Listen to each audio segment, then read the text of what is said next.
Now, tension is escalating in Darjeeling. Keep in mind, today is the black day called by the GJM protesters after one of them was killed yesterday in clashes with the police. And we've been getting you non-stop coverage for the last 11 days straight from Darjeeling. Republic TV's Sakal Bhatt getting us all the latest updates on that front. And let's now quickly see what exactly Sakal is picking up at this point in time. The three funerals that are going to take place in a short while from now of the martyrs, that's what they are calling them, who have been allegedly shot dead by CRPF yesterday in the clashes.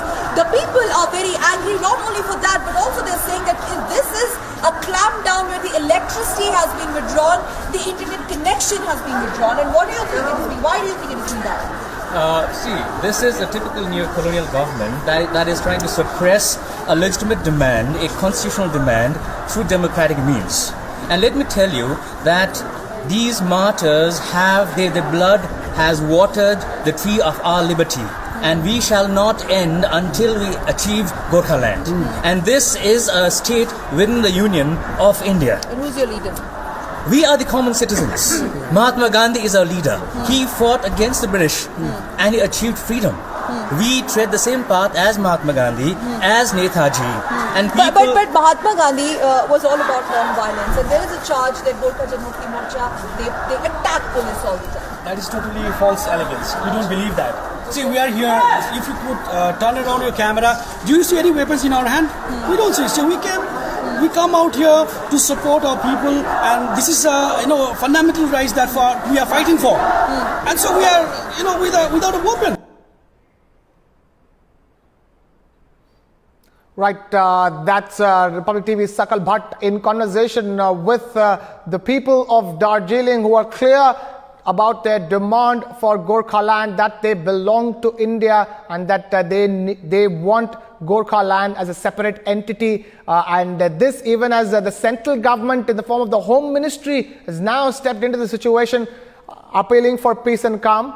And we have... let's now take this live straight across to Sakal Bhatt in Darjeeling.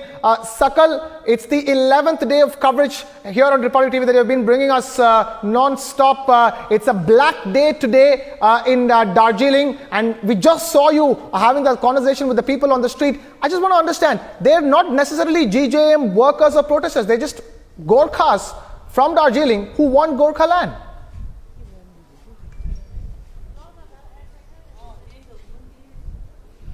Absolutely, Krishna. You've nailed it just right. It is not now about the front line, the turf war or the battle lines between Gorkha Janmukti Morcha's Bimal Gurung and Mamta Banerjee. Definitely, it's grown much bigger, much broader in perspective. The narrative is now only about all the Gorkhas from all over the country, one solidarity, one voice, that we want nothing less than separate Gorkhaland. The Gorkhaland agenda of all the Gorkhas is actually getting very stronger. As Bimal Gurung continues to stay in undisclosed location, he continues to remain inaccessible.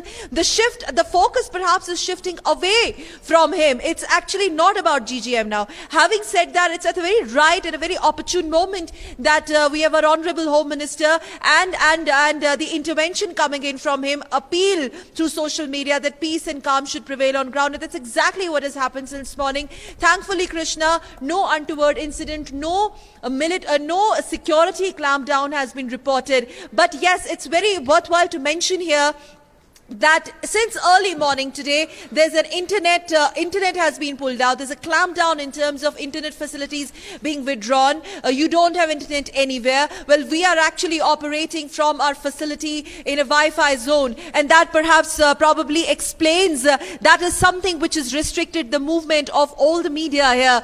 But Republic, of course, bringing those exclusive visuals which we captured on our camera when one of the funeral procession was being taken out. Another important thing, and I would like to flag out here, is that since last 24 hours, since army has been pressed into action, there's a lot of that lost trust deficit between people and security forces. That is kind of the gap has been bridged because they have a lot of faith in army. There is some sort of respect for army.